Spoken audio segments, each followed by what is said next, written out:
नमस्कार दोस्तों, विजय एकेडमी में आपका एक बार फिर से स्वागत है। तो चलिए आज की क्लास शुरू करते हैं। आज की क्लास शुरू करने के पहले एक आवश्यक सूचना कि अगर आप कॉमर्स पूरा सब्जेक्ट पढ़ना चाहते हैं, वर्ग 1 का कॉमर्स वाणिज्य हमसे पढ़ना चाहते हैं, जिसमें आपको फ्री पीडीएफ नोट्स भी दिए जा रहे हैं, तो वो ज्वाइन करना चाहते हैं तो आप हमसे मेरे साथ जुड़ सकते हैं। उसका प्राइस है 2499। अगर क्लासेस ज्वाइन करने में कोई दिक्कत आ रही है, क्लासेस ज्वाइन करना चाहते हैं तो आप 8962429653 ये हमारा नंबर है, इस पर व्हाट्सअप करके हमारी टीम से संपर्क कर सकते हैं, वो आपकी पूरी हेल्प करेगी। तो अगर आप क्लासेस ज्वाइन करना चाहते हैं तो ज्वाइन कर सकते हैं। चलिए आते हैं अब हमारे वीडियो पर। तो देखिए पिछली क्लास में हमने क्या क्या पढ़ लिया था, मैं एक बार फट से आपको रिवाइज करा देता हूँ फटाफट से, ताकि आपको सब चीजें याद आ जाएं, और अगर नहीं आएंगी तो यहाँ पर रिवाइज होने से आ जाएंगी। तो देखिए मैं पूरा रिवाइज करवा देता हूँ। साझेदारी फर्म का विघटन। साझेदारी फर्म के विघटन का आशय क्या होता है? व्यापार को बंद कर देना। एक सामान्य वर्ड में क्या बोलते हैं? व्यापार को बंद कर देना। साझेदारी अधिनियम 1932 की धारा 39 में क्या बोलते हैं? विघटन को परिभाषित किया गया है। ठीक है, ये बात ध्यान रखिएगा। चलिए आगे आ जाते हैं। तो अब क्या बात होती है? विघटन के प्रकार की। तो विघटन के प्रकार हमने बात करी है, विघटन के प्रकारों की बात करी है। सबसे पहला प्रकार जो आता है वो क्या आता है? ठहराव द्वारा समापन। इसमें क्या होता है? सभी साझेदार क्या करते हैं? आपसी सहमति करते हैं और विघटन कर सकते हैं, या साझेदारी संलेख के अनुसार वो विघटन कर सकते हैं। दूसरा क्या आता है? अनिवार्य समापन, जिसे मैंने आपको आईएमपी भी मार्क किया है, इसे याद होना चाहिए आपको। क्या होता है? जब सभी साझेदार या एक को छोड़कर सब क्या हो जाएं? दिवालिया हो जाएं तो अनिवार्य समापन हो जाएगा। उनका व्यवसाय कैसा हो जाए? अवैधानिक हो जाए तो व्यापार बंद हो जाएगा, साझेदारी समाप्त हो जाएगी। और क्या हो जाएगा? सभी साझेदारों एक साझेदार को छोड़कर सभी साझेदार क्या कर ले? अवकाश ग्रहण कर ले, या उनकी मृत्यु हो जाए। इसमें मैंने आपको गोवा वाला एग्जाम्पल भी दिया था, तो वो हो जाए, या सभी साझेदारों की क्या हो जाए? सॉरी, मृत्यु हो जाए, तो भी क्या होता है? अनिवार्य समापन लागू हो जाता है। दूसरा क्या हो जाएगा? अगर संलेख में दी गई अवधि पूरी हो जाए, जैसे 5 वर्षों के लिए साझेदारी बनाई गई वो समाप्त हो गई है, या किसी विशेष कार्य जिसमें ब्रिज बनाने का मैंने एग्जांपल दिया था आपको, वो पूरा हो जाए, तो क्या हो जाएगा? अनिवार्य समापन की कैटेगरी में आएगा और ये अनिवार्य समापन हो जाएगा। दूसरा हम बात करते हैं सूचना द्वारा समापन। सूचना द्वारा समापन मतलब डिसोल्यूशन बाय नोटिस। इसमें क्या होता है? नोटिस दिया जाता है। जब एक साझेदार क्या करेगा? ऐच्छिक रूप से नोटिस देता है बाकी सभी साझेदारों को कि भैया समापन कर देना चाहिए, और सब एग्री कर जाते हैं, तो क्या हो जाता है? साझेदारी का समापन हो जाता है। अब न्यायालय द्वारा समापन मतलब क्या करते हैं? इसमें हम कोर्ट के पास जाते हैं और कोर्ट को एप्लीकेशन देते हैं कि सर इस साझेदारी फर्म का क्या किया जाए? समापन किया जाए या डिसोल्यूशन किया जाए। तो न्यायालय जब आदेश देगा कि इस फर्म का विघटन किया जाए, साझेदारी फर्म का, तो वो क्या क्या बातों पर इसका आदेश दे सकता है कि देखिए क्या हो जाए? साझेदार अगर पागल हो जाए तो वो दे सकते हैं। दूसरा क्या हो जाए? वो स्थायी रूप से अपने कर्तव्यों को पालन करना पूरा करने में असमर्थ हो जाता है। स्थायी रूप से क्या हो जाता है? वो असमर्थ हो जाता है, तो वो कर सकता है। दूसरा क्या हो जाएगा? दुराचरण का दोषी पाया गया कोई साझेदार, उसने ऐसा कृत्य करा है जो इतना गलत कृत्य है कि उससे क्या हुआ है? जो साझेदारी फर्म है उसकी क्या हो गई? ख्याति में क्षति हो रही है, मतलब उसमें कमी हो चुकी है, तो भी वो किया जा सकता है। चौथा पॉइंट मैंने आपको बताया था कि जानबूझकर क्या कर रहा है साझेदार, या निरंतरता से क्या कर रहा है? जो साझेदारी संलेख के प्रावधान है उसको भंग कर रहा है, तो भी न्यायालय क्या दे सकता है? कोर्ट आदेश दे सकता है। और बाकी साझेदारों की सहमति के बिना उसने क्या करा? अपना हिस्सा तीसरे पक्षकार को क्या कर दिया? हस्तांतरित कर दिया। सामान्यतः नियम क्या है? सामान्यतः नियम यह है कि वो जब भी कोई साझेदार अगर अपना हिस्सा किसी और अन्य व्यक्ति को हस्तांतरित करना चाहता है, मतलब हस्तांतरित करना चाहता है, तो वो क्या करेगा? वो बाकी साझेदारों से परमिशन लेगा कि सर मैं ऐसा कर सकता हूँ या नहीं कर सकता हूँ। जब सारे साझेदार बोलेंगे कि हाँ कर दो, तभी कर सकते हैं। और क्या हो जाए? व्यवसाय को हानि में चलाया जा सकता है, मतलब बिना हानि के व्यापार को चला ही नहीं जा सकता, मतलब उसमें लॉस होना ही होना है। अगर इसको कंटिन्यू रखा तो भी बंद कर सकते हैं। और न्यायालय की दृष्टि में फर्म का विघटन करना ही सबसे अच्छा काम है, मतलब और कुछ बचा ही नहीं है। जैसे मैंने इसमें एग्जांपल दिया था कि एक फैक्ट्री है, साझेदारी फर्म क्या कर रही है? एक फैक्ट्री चला रही है, उस फैक्ट्री से बहुत ज्यादा पोल्यूशन होता है, जिससे जितना लोगों को रोजगार नहीं मिला, उससे ज्यादा तो क्या हो रहा है? एनवायरमेंट और वहाँ की जो आसपास के लोग हैं, सोसाइटी है, उसको काफी नुकसान हो रहा है, तो भी बंद किया जा सकता है। तो अब भैया क्या आ गया? आदेश आ गया है। तो आदेश आ गया है कि अब समापन कर दो। तो अब समापन करने के लिए हम क्या करेंगे? हिसाब किताब करेंगे, मतलब निपटारा करेंगे। तो इसमें मैंने बताया था कि बंद करेंगे, व्यापार को बंद करेंगे। व्यापार को बंद करने की तिथि का भी मैंने आईएमपी लिखवाया था कि समापन की तिथि को सामान्य व्यापारिक क्रियाएं बंद हो जाती है। एग्जाम में पूछा जा सकता है क्वेश्चन की साझेदारी फर्म की समापन की तिथि पर क्या होता है? सामान्य व्यापार बंद हो जाता है, मैंने ये भी बोला था। तो इसमें क्या होगा? पैसा कितना आ रहा है, पैसा कितना जा रहा है, इसका हिसाब किताब किया जाएगा। और इसमें हिसाब किताब के निपटारे हेतु किसमें बोला गया है, तो हिसाब किताब के निपटारे हेतु भारतीय साझेदारी अधिनियम 1932 की धारा 48, 49 और 55 में ये लागू होता है। ये सारी धाराएं लागू होती हैं और इसके अंतर्गत बोला गया है। तो पहला क्या बोला गया है, अगर क्या हो रहा है, लॉस हो रहा है, तो पहले तो उसका क्या किया जाएगा, निपटारा कैसे किया जाएगा, लाभों में से उसको पूरा किया जाएगा। लाभ में से नहीं पूरा करते हैं तो फिर पूंजी का इस्तेमाल किया जाएगा, और अगर फिर भी कुछ लॉस बच जाता है तो फिर क्या करा जाएगा, लाभ विभाजन अनुपात में साझेदारों से बोला जाएगा कि भैया आप पैसे लाओ, धन वसूली उनसे की जाएगी। बात समझ में आई? इसलिए मैंने आपको जब पहली बार समझाया था तो इसका आपको मैंने एक प्रैक्टिकल एग्जांपल भी दे दिया था कि कितनी कितनी कैपिटल कौन ला रहा है, तो वो वहां से कर लीजिएगा। अभी हम रिवीजन कर रहे हैं तो फटाफट से चलते जा रहे हैं। संपत्तियों का विक्रय, अब हमने क्या करा, सेल ऑफ असेट करा है। साथ ही साथ जो साझेदारों की पूंजी है उनका भुगतान जो है वो किस क्रम में किया जाएगा, मतलब जो हमारे पास क्या आई, सेल प्रोसीड आई, सेल्स प्रोसीडिंग आई है, उनका उपयोग हम क्या करेंगे, जो असेट हमने बेची उससे हमको क्या पैसा मिला है तो उसका उपयोग क्या करेंगे, पहले नंबर पे किसका भुगतान किया जाएगा, उससे बाहरी तृतीय पक्षकारों के ऋणों का भुगतान किया जाएगा, दूसरे नंबर पर जो साझेदार है उनके ऋणों का भुगतान किया जाएगा, और अंत में किसका भुगतान किया जाएगा, कैपिटल का भुगतान किया जाएगा। ठीक है। अधिनियम की धारा 48 क्या बोलती है, अधिनियम की धारा 48 में यह बोला गया है कि अगर कोई पूंजी से पहले क्या किया जाएगा, ऋणों का भुगतान किया जाएगा।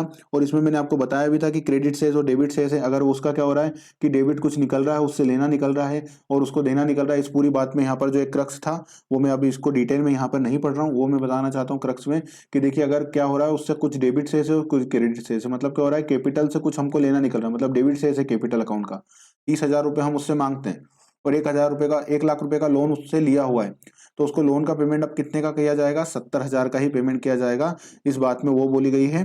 तो ये बात ध्यान रखिएगा और अधिनियम की धारा 48 को एक बार वापस से रेफर कर लीजिएगा, ये बात मैंने आपको पूरी बता रखी है, तो अब मैं रिवीजन में उसे उतना नहीं बता रहा हूँ, है ना।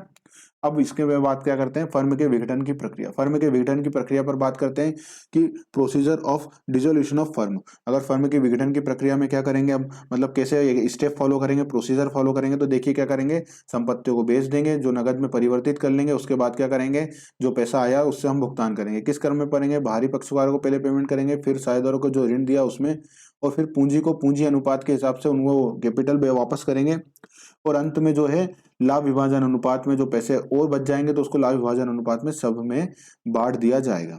अगर ऐसा होता है कि पैसे जो हैं वो पर्याप्त नहीं है, मतलब हमारे पास जो कैश है या जो सेल्स प्रोसीडिंग है वो कम पड़ रही है, 1,00,000 रुपए देना है लोगों को और हमारे पास 50,000 ही आए हैं, तो बचे हुए जो 50,000 है वो किनसे लिया जाएगा, वसूली किनसे की जाएगी, साझेदार अपने पास से लेकर के आएंगे। ठीक है। इस संबंध में मैंने आपको बताया था कि क्या होता है, संयुक्त दायित्व कैसा होता है, दायित्व संयुक्त और व्यक्तिगत दायित्व होता है। संयुक्त और व्यक्तिगत दायित्व का एग्जांपल भी मैंने आपको ये बता दिया था कि देखिए 10 लाख का लोन देना है, सबका 1, 2 और 5 लाख के घर की वैल्यू इतने ही है और इनके पास इतने ही पैसे हैं, बस एक किसी के पास 1 लाख का घर है, बी के पास 2 लाख का घर है और सी के पास 50 लाख का घर है, तो जो पैसे बच रहे हैं बाकी देने को वो किससे वसूल कर लिए जाएंगे, सी से वसूल कर लिए जाएंगे। ये सारी बातें होने के बाद क्या करते हैं, हम फर्म के समापन के लिए लेखांकन व्यवहार करने के लिए हम क्या करते हैं, अकाउंट्स ओपन करते हैं, और सबसे पहला जो अकाउंट खोला जाता है वो कौन सा खोला जाता है, वसूली खाता, जिसको हमने इस बार डिटेल में पढ़ा था इससे पहले वाली वीडियो में। फिर खोला जाता है पूंजी ऋण खाता, और अंत में खोला जाता है पूंजी खाता और फिर बैंक खाता, मतलब पहले ऋण खाता खोलेंगे, पूंजी खाता खोलेंगे, बैंक या रोकड़ शेष खाता खोला जाएगा। ठीक है, ये बात आ गई समझ में।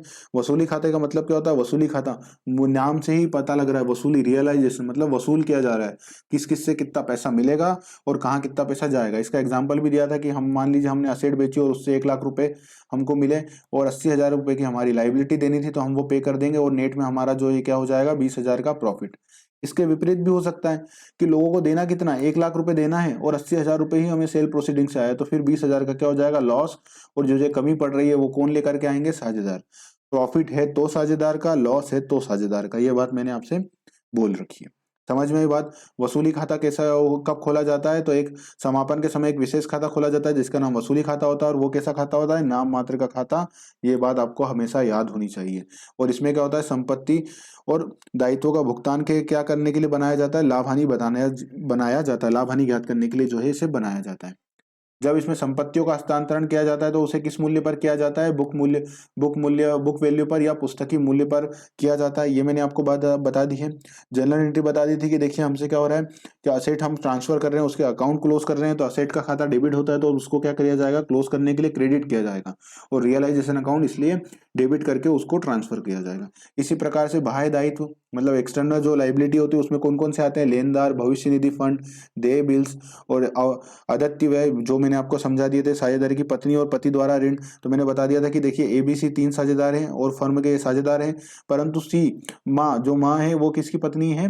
वो जो है सी की पत्नी है, ममता। मतलब माँ से क्या है? ममता। ममता जो है वो सी की पत्नी है, तो वो सी की पत्नी है, फर्म की साझेदार थोड़ी ना है सी। सी की पत्नी फर्म की साझेदार नहीं है। ये रिलेटिव किसकी है? ये रिलेटिव सी की है, फर्म की रिलेटिव नहीं है, मतलब फर्म की साझेदार नहीं है। तो इसलिए जो साझेदार की पत्नी हो या पति से भी लोन लिया गया है तो उसको भी क्या माना जाएगा? आउटसाइडर। मतलब उसको किसके समान देखा जाएगा? बैंक के समान। और जब संपत्तियों को भी ट्रांसफर किया जाता है तो उसको भी किस पर ट्रांसफर किया जाता है? वो किया जाता है पुस्तकीय मूल्य पर। ये बात ध्यान रखिएगा, है ना? नहीं नोट करी हो तो वापस से नोट कर लीजिएगा। ये बात समझ में आ गई। अब देखिए क्या हो रहा है, जब हमने क्या करा, असेट ट्रांसफर कर ली और लायबिलिटी ट्रांसफर कर ली, किसमें? हमने रियलाइजेशन अकाउंट में। अब क्या कर रहे हैं? अब भैया बेचना चालू करेंगे चीजों को, तो हमने क्या करा? सेल करा। किसको सेल करा? असेट्स को सेल करा। असेट को सेल करेंगे तो क्या होगा? हमने लैंड बेची थी, एग्जांपल के लिए हमने लैंड बेच दी थी। लैंड कितने में बेची थी? 70 लाख रुपए। तो 70 लाख रुपए हमारे क्या आया है? फर्म के पास पैसे आए हैं, तो इसलिए बैंक और कैश अकाउंट डेबिट हो जाएगा और रियलाइजेशन अकाउंट क्रेडिट हो जाएगा, क्योंकि ये एक तरह की क्या है हमारे लिए अब इनकम ही हो रही है, क्योंकि अब तो क्या हो क्लोज कर रहे हैं इसलिए। ठीक है। और ये बैंक अकाउंट क्यों हो रहा है? क्योंकि बैंक में पैसा आ रहा है, हमारे पास कैश बढ़ रही है। डिटेल में मैंने समझा रखा है, शॉर्ट शॉर्ट में अब मैं फटाफट से आपको एक बार रिकॉल करिए जा रहा हूँ, इसलिए थोड़ी स्पीड तेज है। अगर कोई बच्चा यही वीडियो देख रहा हो पहली बार और वो सोचे कि इतनी स्पीड में कैसे समझ में आ रहा है, तो ये हाईलाइटेड चीजें देखने से आपको समझ में आ जाना चाहिए कि इससे पहले एक जो वीडियो बनाया है वो वीडियो में पूरी तरह से अच्छे से समझाया गया है, तो आप वो वीडियो देख लीजिए। इस वीडियो को रिविजन के देख लीजिए और इसके बाद में जो डिटेल टॉपिक लूंगा, इसके बाद वाला जो कैपिटल अकाउंट है उसको डिटेल में पढ़ा दूंगा। तो ये आप ओवरव्यू दे रहा हूँ। तो साझेदारी की द्वारा संपत्ति लिए जाने पर क्या होगा? उसने क्या करा? साझेदार ने संपत्ति ले ली। उसने क्या बोला था कि देखो जो है भैया, जो हमारे पास बिल्डिंग थी, एग्जांपल में ऑफिस बिल्डिंग थी, तो वो ऑफिस बिल्डिंग आप किसी दूसरे व्यक्ति को बेचोगे तो मेरे को ही दे दो। तो हमने भी बोला ठीक भाई, ये 50 लाख रुपए हमें जेठ से मिल रहे हैं, तो वो 50 लाख रुपए कौन दे दो? आप ही दे दो। ये बात हो गई। वसूली वसूली व्ययों का भुगतान, इसके लिए मैंने आपको एग्जांपल दिया था कि देखिए ए को क्या करना था? बैंक को अपनी किस्त जमा करनी थी, पर ए आउटसाइड था, तो उसने क्या बोला? बी से बोल दिया कि भैया मेरे बैंक में जाके पैसे जमा कर दो, नहीं तो मेरी ईएमआई क्या हो जाएगी? बाउंस हो जाएगी। तो इस जगह क्या करा? बी ने पैसे दे दिए 10,000 रुपए, बैंक को पैसे मिल गए। तो अब क्या हुआ? ए की लाइबिलिटी किसके लिए खड़ी हो गई? बी के लिए, क्योंकि अब बी ने उसके बिहाफ पे पैसे दिए थे। तो 10,000 रुपए अब किसको देगा? वो ए को देगा। तो इसी प्रकार से फर्म फर्म ने जब अपना विघटन किया था तो उसको सीए को फीस देनी थी 5 लाख रुपए की। सीए को फीस देनी थी 5 लाख रुपए की। वो जो सीए है वो सी के पास ही रहता था, मतलब उसका पड़ोसी था। तो उसने क्या बोला? सी ने बोला कि रहने दो, आप कहाँ जाओगे, मैं ही इसको पास में पैसे दे देता हूँ। तो सी ने जो है फर्म के बिहाफ पे पेमेंट कराया, तो अब सी को हमारे देने की लाइबिलिटी बन गई है। तो वो हो जाएगा। वो पहले क्या किया है? पहले केस में हमने पेमेंट किया, डायरेक्टली हमने ही पेमेंट किया, तो कैश क्रेडिट हो जाएगी, क्योंकि हमने क्या करा है? भुगतान कर रहे हैं। और क्या है? ये एक्सपेंसेस है, तो इसलिए रियलाइजेशन अकाउंट क्या हो जाएगा? डेबिट हो जाएगा। बात समझ में आई? फिर हमने बोला था साझेदारों को भुगतान, क्योंकि ऊपर वाले एग्जांपल में मैंने समझाया साझेदार क्या कर रहा है? फर्म के बिहाफ पर पेमेंट कर रहा है, इसलिए उसका खाता क्रेडिट कर दिया गया है। बात समझ में आई? अब एक एक केस क्या होता है जिसमें साझेदारी फर्म में साझेदार की लाइबिलिटी थी, उसने एग्रीमेंट में लिख दिया था कि अगर फर्म बंद होगी तो मैं भुगतान करूंगा, और वो क्या कर रहा है?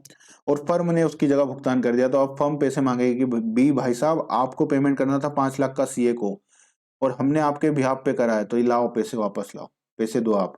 तो इसलिए हमने क्या करा है? पार्टनर्स का अकाउंट जो है वो डेबिट करा है। ये बात मैंने समझा दी, मैं इसलिए ओवरव्यू दे रहा हूँ। पूरी बातें आपको याद होनी चाहिए, ताकि रियलाइजेशन अकाउंट पर जब एग्जाम में अगर क्वेश्चन दिख जाए ना, तो पूरा रियलाइजेशन अकाउंट आपके दिमाग में खुल जाना चाहिए कि रियलाइजेशन अकाउंट में क्या क्या था। जब ऐसी चीजें होंगी ना आपके एग्जाम में, अपने दिमाग में, तो अपने आप क्वेश्चन बन जाएंगे, दिक्कत नहीं आएगी आपको, क्योंकि हर एक चीज आपके दिमाग में पूरी तरह से सेट रहेगी कि कहाँ, क्यों, कैसे लिखा है, उसके पीछे का इम्पैक्ट क्या है। नगद भुगतान किया गया है हमने, ठीक है। बाह्य दायित्व का क्या करा? कैश में भुगतान कर दिया। बैंक को लोन देना था, क्रेडिटर को भुगतान करना था बैंक लोन का पेमेंट, तो हमने वो पेमेंट कर दिया। ये खर्चे के रूप में हमने करा। और क्रेडिट क्या हो रहा है? किससे पेमेंट हो रहा है? कैश और बैंक से पेमेंट हो रहा है, इसलिए हमारा क्या हो रहा है? कैश कम हो रही है, और हमारा इसलिए क्या हो जाएगा? कैश और बैंक क्रेडिट हो जाएगा।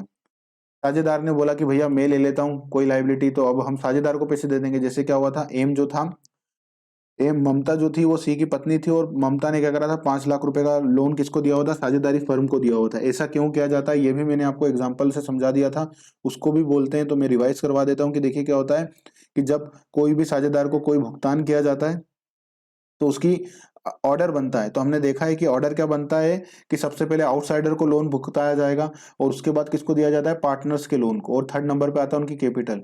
तो अगर ममता की जगह ये लोन कौन देता, फर्म को सी देता, तो उसका नंबर कौन से स्थान पे आता है, दूसरे नंबर पे। पर अब ममता ने पेमेंट किया है, लोन किसको दिया, ममता ने लोन दिया है फर्म को, तो ममता क्या है, आउटसाइडर है, तो पहले नंबर पे किसको मिल जाएगा, पेमेंट ममता को मिल जाएगा। इसलिए जो है नॉर्मली फर्म को अगर कोई लोन दिलवाता है तो अपने साझेदारों के, वो अपने रिलेटिव के थ्रू दिलवाता है। क्यों, क्योंकि अगर किसी कारण से फर्म समाप्त होती है तो उनकी रैंक कौन सी आए, पहले नंबर पे आ जाए।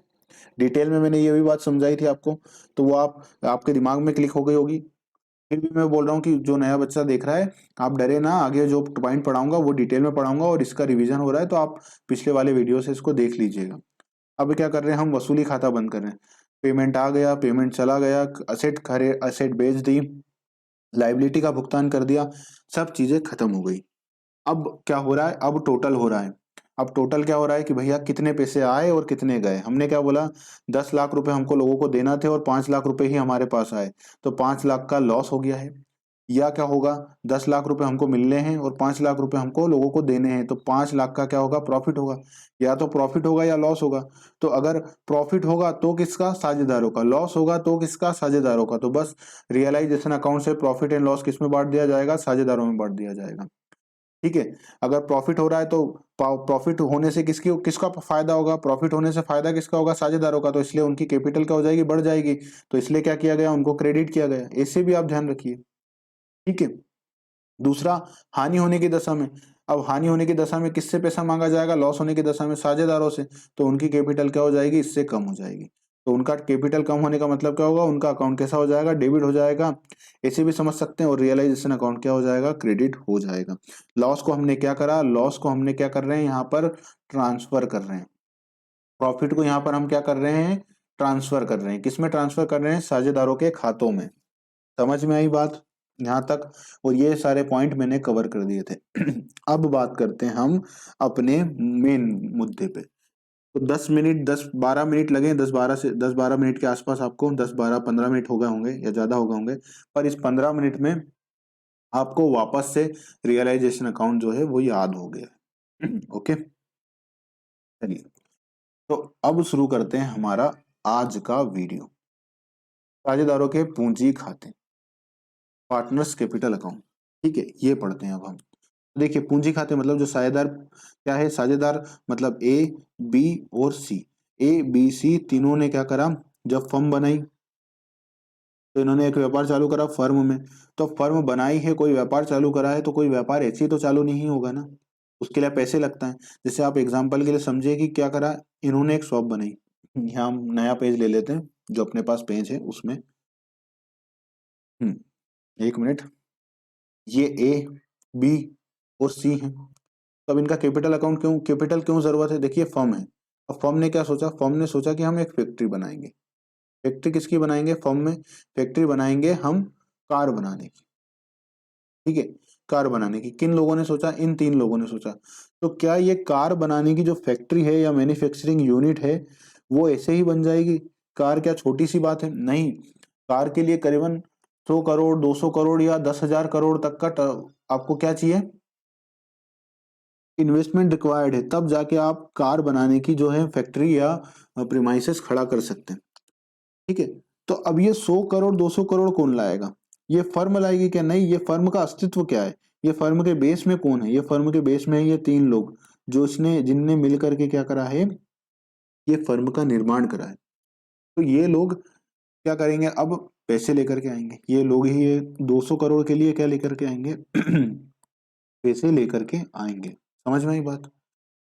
तो यही क्या करते हैं, जब कोई व्यापार चालू करते हैं और जो साझेदार हैं वो अपने साथ जो पूंजी लेकर के आते हैं, जो कैपिटल, जो पैसा लेकर के आते हैं, क्या लेकर के आते हैं, जो मनी लेकर के आते हैं, जो मनी लेकर के आते हैं, या जो वस्तु लेकर के आते हैं, मनी या जो वस्तु लेकर के आते हैं या जो असेट लेकर के आते हैं, उसी को क्या बोला जाएगा, कैपिटल बोला जाएगा।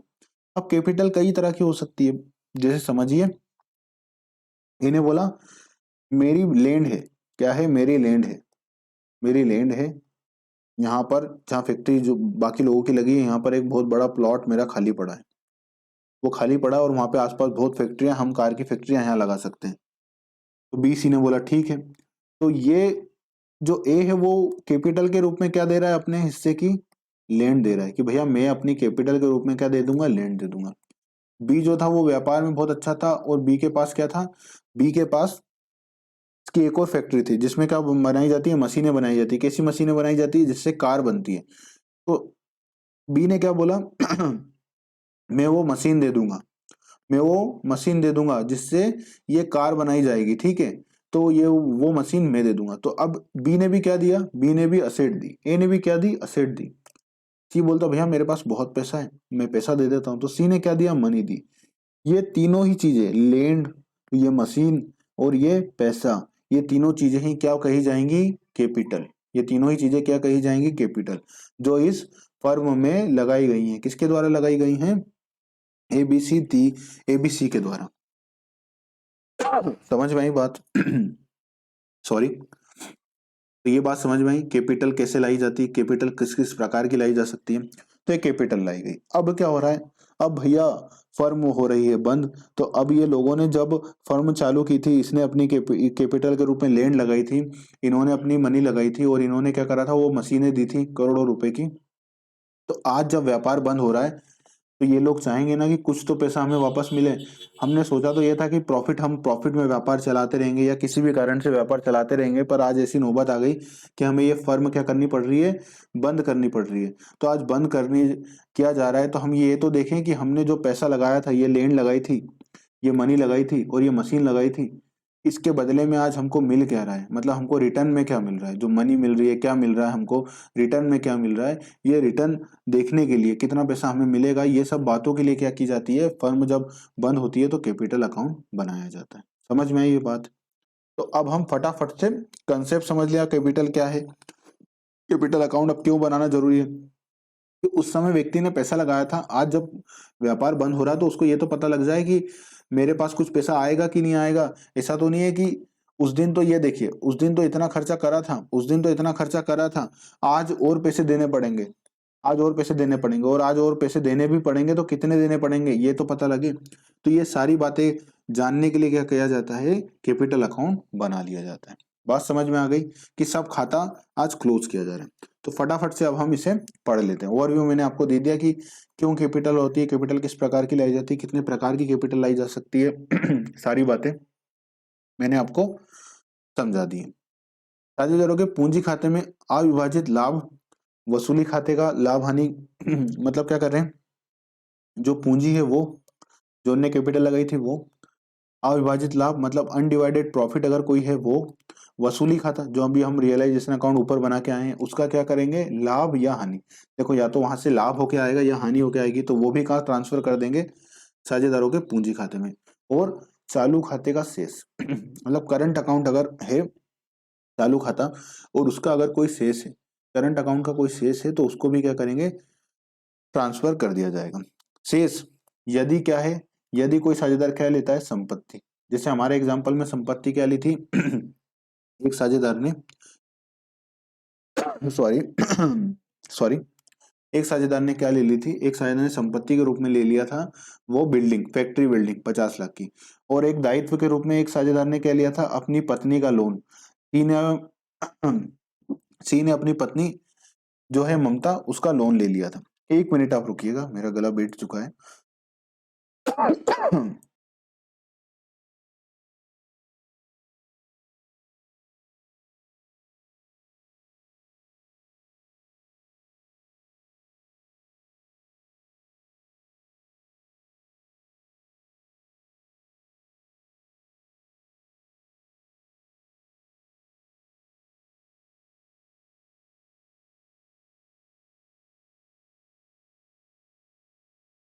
चलिए, तो यदि साझेदारी क्या क्या करा है इसमें, संपत्तियां और दायित्व लिया गया, मतलब सी का क्या ले लिया, उसने लोन ले लिया, इसने क्या ले ली, संपत्ति ले ली। तो ये सारी चीजें क्या की जा रही है, अब साझेदारों के खातों में ट्रांसफर की जा रही है, जिसने जो जो चीजें ली थी। तो अब देखिए सबसे पहले क्या किया जा रहा है, अगर क्या किया जाएगा, डेबिट शेष होने पर साझेदारों द्वारा पूंजी की कमी पर रुपए लाने पर, मतलब क्या हुआ, ये सारी चीजें क्रेडिट करी। जैसे देखिए यहाँ पर ये साझेदार का कैपिटल अकाउंट है, नीचे कैपिटल अकाउंट दिया हुआ है, मैं उसी से मैं समझा देता हूँ, तब बना लेता हूँ और उसको हम फिर पढ़ लेंगे। ये कैपिटल अकाउंट है, उसका कैपिटल का बैलेंस मान लीजिए, बैलेंस कितना आ रहा है, 1 लाख रुपए का। कैपिटल का जो बैलेंस है, बैलेंस बीडी, बैलेंस बीडी उसका कितना आ रहा है, 1 लाख रुपए कैपिटल का आ रहा है। उसको प्रॉफिट मिला था, प्रॉफिट जो अनडिस्ट्रीब्यूटेड प्रॉफिट था वो कितना था, 50,000 का था, वो भी यहाँ पर आ गया। और क्या था, और उसने क्या करा, संपत्तियां ले ली। एक व्यक्ति ने क्या करा, लाइबिलिटी ले ली। लाइबिलिटी मतलब जो ममता, ममता लिख लीजिए यहाँ पर, ममता लोन, ठीक है, ममता लोन उसने ले लिया। मान लीजिए ममता का लोन कितने का लिया, 5 लाख का था, पर मैं यहाँ 10,000 रुपये लिख रहा हूँ, है ना, आपको बताने के लिए। ये सारी चीजें ले ली। और क्या करा, इस भाई साहब ने असेट भी ले ली। क्या ले ली, असेट्स भी ले ली। तो यहाँ पर असेट आ गई कितने की, 1 लाख रुपए की। समझ में आया।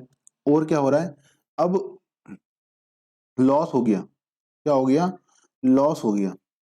लॉस हो गया, लॉस कितने का हो गया, लॉस इसके हिस्से में कितने का आया, मान लीजिए किसका कैपिटल अकाउंट था, ये सीज कैपिटल अकाउंट था, तो लॉस कितने का हो गया, 2 लाख रुपए का। 2 लाख रुपए का लॉस हो गया। तो आप टोटल करिए जरा, बताइए टोटल कितना आ रहा है, 1.5 और 1.60, कितना आ रहा है, 1.60, 1.60 आ रहा है। और टोटल इधर का कितना हो रहा है, 3 लाख रुपए का। तो अब कितने कम पड़ रहे हैं, देखिए कितने कम पड़ रहे हैं, 1,60,000 रुपए उसको देना थे और उससे लेना कितने निकल रहे हैं, 3 लाख रुपए। तो अब इस स्थिति में हो क्या रहा है, 1,40,000 रुपए का क्या हो रहा है, 1,40,000 रुपए की क्या पड़ रही है, कमी पड़ रही है, डेफिशिएंसी पड़ रही है, कमी पड़ रही है।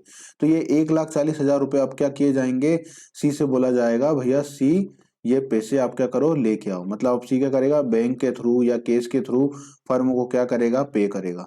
कौन पे करेगा, सी पे करेगा। तो यही बात वहां पर बोली जा रही है, बात समझ में आई, यही बात बोली जा रही है कि सी ला रहा है, तो सी ने लिया आया, कितने लिया आया, सी 1,40,000 रुपए लेकर के सी आया है फॉर्म। बात समझ में आई। क्रेडिट से होने पर किसी साझेदार को अधिक क्या हुआ, भुगतान करना। मतलब क्या हुआ, केस उल्टा पड़ गया। मतलब फर्म इतनी अच्छी थी पर किसी कारण से उन्होंने बंद करी, तो फर्म तो बहुत जबरदस्त चल रही थी। मतलब क्या हुआ, सीज कैपिटल अकाउंट बना, ठीक है। अब एग्जांपल, जब जब क्या हो रहा है, उसको पे हो रहा हूं, मतलब उसको पैसे पेमेंट किए जा रहे हैं। पेमेंट कौन कर रहा है, पेमेंट कर रही है फर्म। तो ये आएगा, क्या हो रहा हो, देखिए जरा, कि उसका बैलेंस था, बैलेंस कितना था, 1 लाख रुपए का, ठीक है। उसने क्या करा, लाइबिलिटी ले ली। लाइबिलिटी कितने की ले ली, 50,000 रुपए की। और क्या हुआ, प्रॉफिट, अनडिवाइडेड प्रॉफिट जो था वो कितने का था, 10,000 रुपए का। और उसको जो प्रॉफिट मिला, रियलाइजेशन से जो प्रॉफिट मिला, रियलाइजेशन अकाउंट से जो प्रॉफिट ट्रांसफर हुआ, वो हुआ 2 लाख रुपए का। कितने का, 2 लाख रुपए का। उसने असेट भी खरीद ली थी, कितने की, कंपनी से असेट भी ले ली थी, 1 लाख रुपए की, ठीक है। ये आप ए एस बी एस में यहाँ पर बोलता हूँ, पर आप पूरा लिख लिया करिए, ताकि मैं स्पीड से कंसेप्ट समझा पाऊँ। पर आप पूरा लिख लिया करिए कि अपने हिसाब से असेट या संपत्तियां, हिंदी इंग्लिश जैसा भी रहे, कि कभी फ्यूचर में आपको ये रिवीजन करना रहेगा तो ये एग्जाम्पल से आपको समझ में आ जाएगा, ठीक है। तो अब देखिए क्या हुआ, प्रॉफिट रियलाइजेशन अकाउंट से जो प्रॉफिट आया उसको कितना आया, 2 लाख रुपए। तो अब टोटल कितना हो रहा है, 1 लाख प्लस 1,50,000, 1,60,000 और 2 लाख, 3.5 लाख रुपए, 3.5 लाख रुपए, ठीक है। उसको देना थे और 1 लाख रुपए असेट से लेना थे। तो अब क्या हो रहा है, 3.5 लाख में से 2,40,000 रुपए क्या है, उसको देना निकलेंगे। तो हम क्या करेंगे, केस से पेमेंट कर देंगे।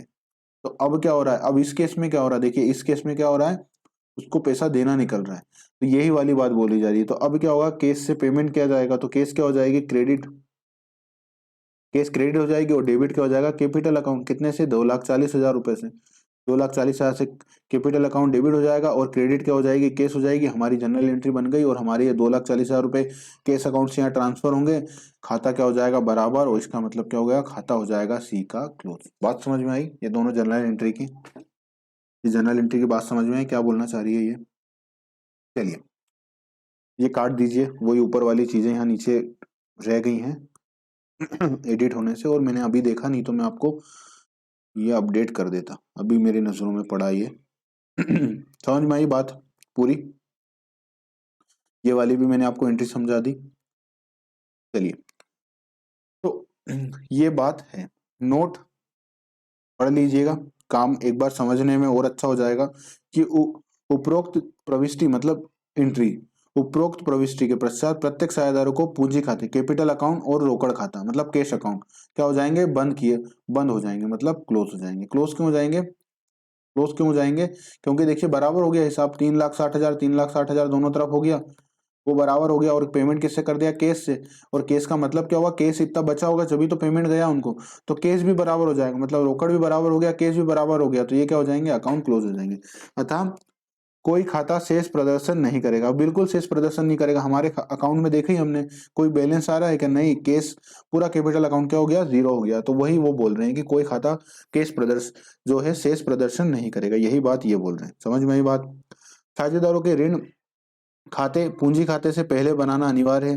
देखिए क्यों अनिवार्य है, क्योंकि हमने बताया भी उसका कारण क्या है, उसका कारण है कि दूसरे नंबर पे इनका पेमेंट किया जाता है, क्योंकि फर्म के समापन पर साझेदारों के ऋणों का भुगतान पहले किया जाता है, वही बात जो मैं आपको बोल रहा हूँ, और पूंजी उसके बाद दी जाती है। यदि कोई नकदी बचती है तो उसका भुगतान किया जाता है। बात समझ में आई? आपको नोट क्या करना है इस लाइन में से, आपको नोट जो करना है वो बात ये कर लेनी है कि ऋण खाता पहले बनाया जाता है, और ये समापन पर साझेदारों के ऋणों का भुगतान पहले किया जाता है, इन द मीन्स ऑफ कौन सी रैंक पर किया जाएगा, सेकंड रैंक पर किया जाएगा। बात समझ में आई? यहाँ पर कौन सी नंबर पर किया जाएगा, सेकंड नंबर पर किया जाएगा।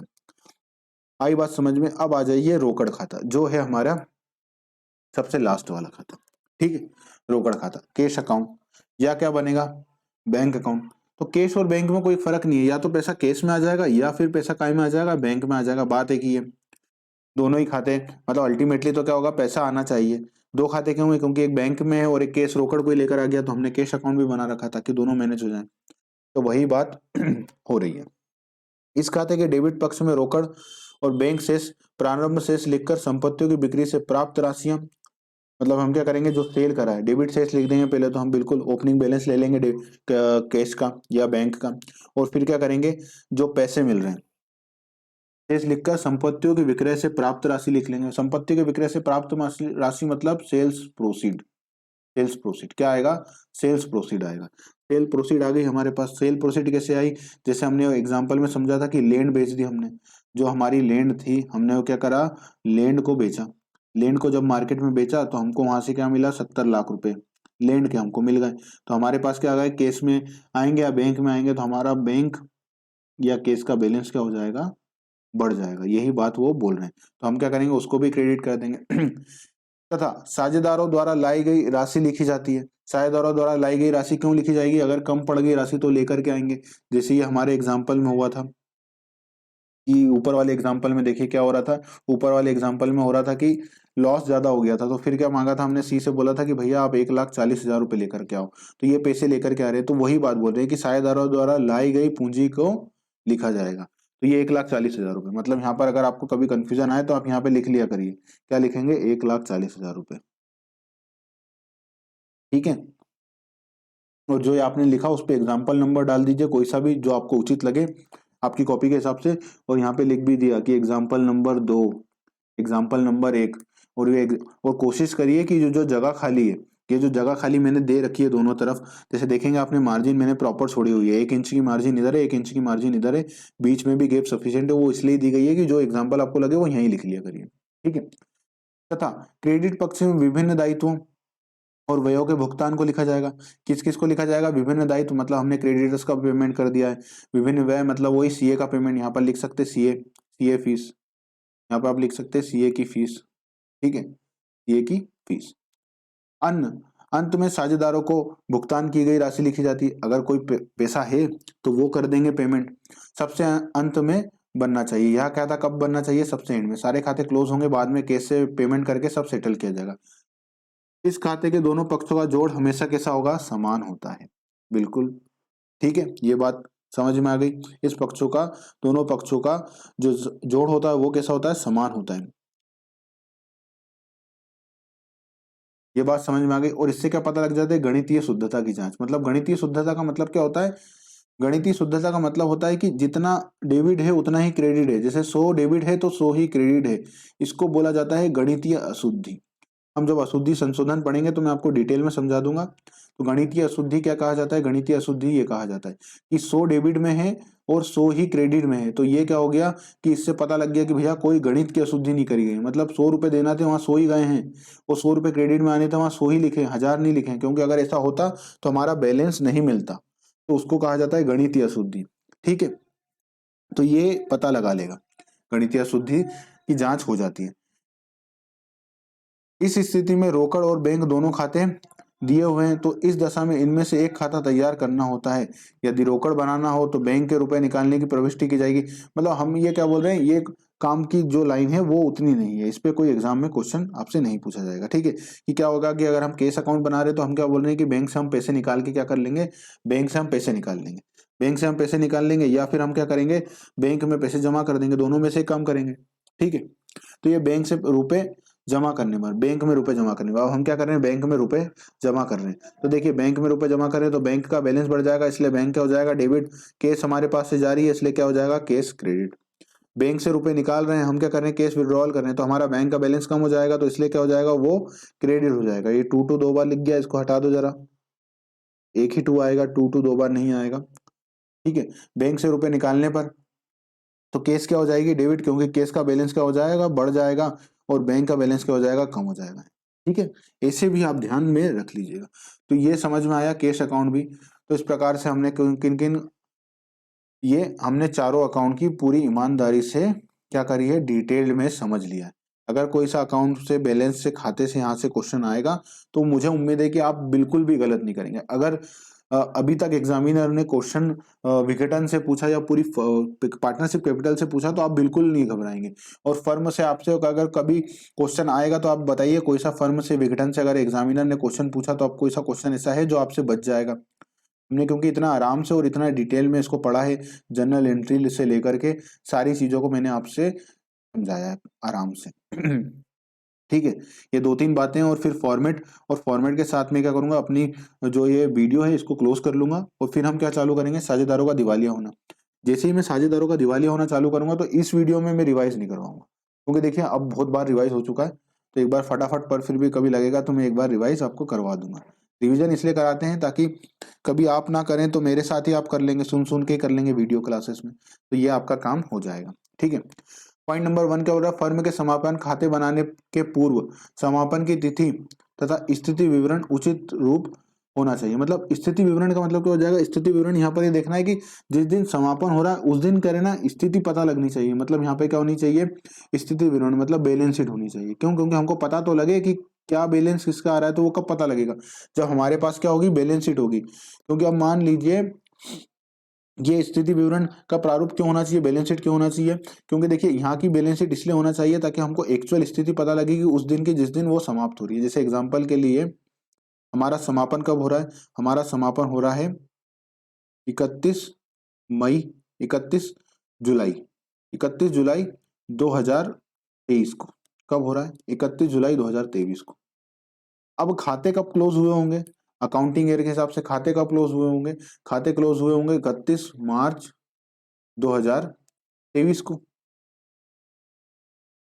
खाते क्लोज इस दिन हुए होंगे।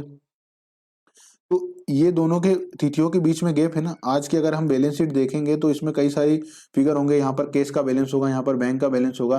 तो ये सारे कब के होंगे, ये सारे 31 मार्च के दिन के होंगे, 31 मार्च के दिन के होंगे। और आज तारीख क्या हो गई है, जिस दिन ये समापन किया जा रहा है, 31 जुलाई। तो कितने सालों, महीनों का अंतर है, तो देखिए अप्रैल, मई, जून और जुलाई, 4 मंथ का इनके बीच में अंतर है। किस, इन दोनों तिथियों के बीच में अंतर है। तो हमें किस दिन की स्थिति पता लगनी है, यहाँ की, क्योंकि हम सारी चीजें कहाँ करेंगे, कैलकुलेट यहाँ पर करेंगे। तो इसलिए क्या किया जाना चाहिए, यहाँ का भी हमारे पास स्थिति विवरण होना चाहिए। बात समझ में आ गई ये वाली। चलिए, फर्म के समापन के समय स्थिति विवरण में दिए हुए खातों के शेष को केवल एक बार वसूली खाते या साझेदारों के, कहाँ, ऋण खाते या पूंजी खाते या रोकड़ और बैंक खाते में लिखा जाता है। एक बार कहाँ लिख दिया जाता है, इन खातों में लिख दिया जाता है। समझ में आ गई बात, ये बात समझ में आ गई। चलिए पॉइंट नंबर 3 पर बात कर लेते हैं। रोकड़ बैंक खाते में दोनों पक्षों का जोड़ हमेशा कैसा होता है, बराबर होता है। तो तो ये बात तो आपको पता ही होगी और एक बार आपको ध्यान में मैंने दिला दी। समझ में आ गई बात, ये तीनों पॉइंट आपको।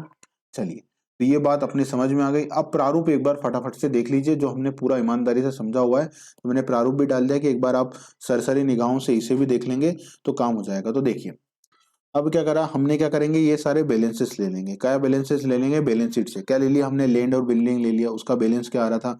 यहाँ पर कौन सा अमाउंट लेंगे, कमेंट जरूर से करना। यहाँ पर कौन सा अमाउंट लेंगे?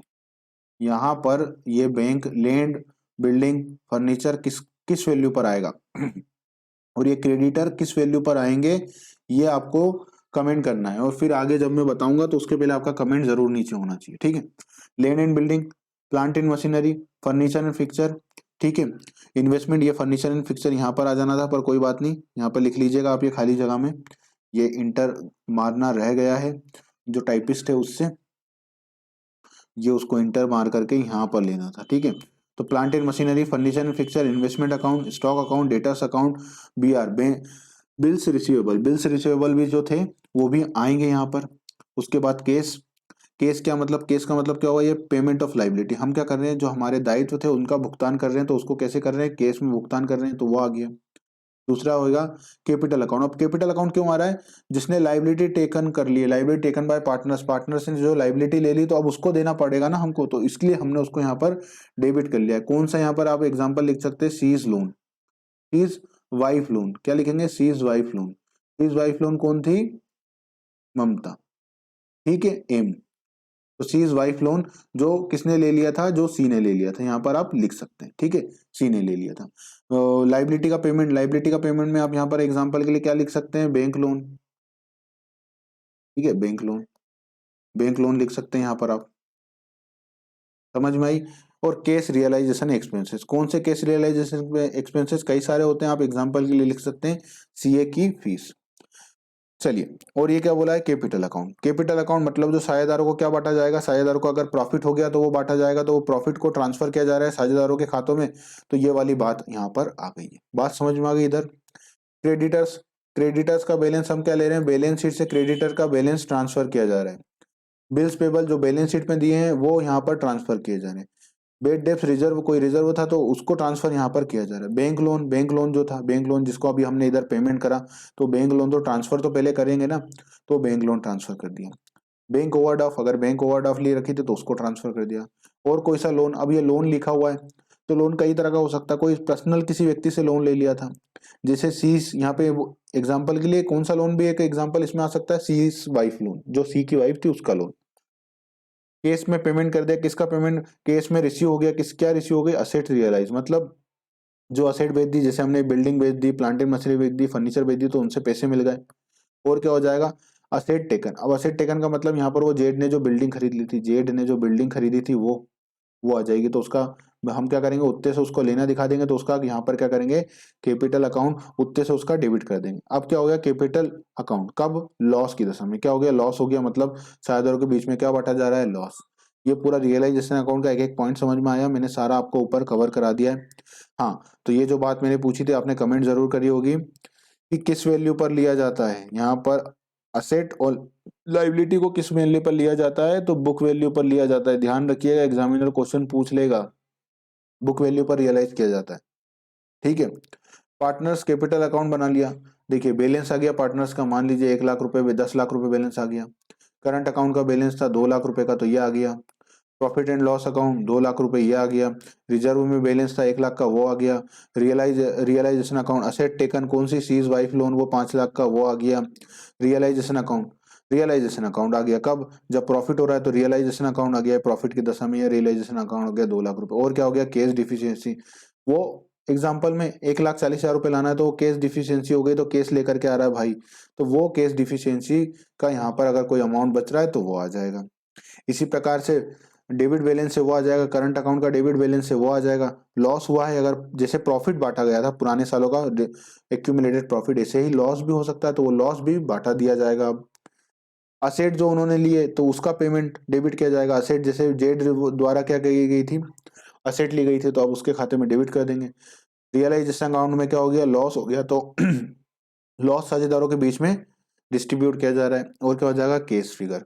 मतलब जो सरप्लस लोगों साझेदारों के बीच में बांटा जा रहा है। जैसे हमारे ये दो एग्जाम्पल है, ये दोनों एग्जाम्पल आप देखोगे आपको दिक्कत नहीं आएगी। देखो ये एक में क्या हो रहा है, पैसे लाया जा रहा है, एक में पैसे उनको जा रहे हैं, तो ये दोनों ही बातें यहाँ पर लिखी गई हैं। समझ में आ गई बात?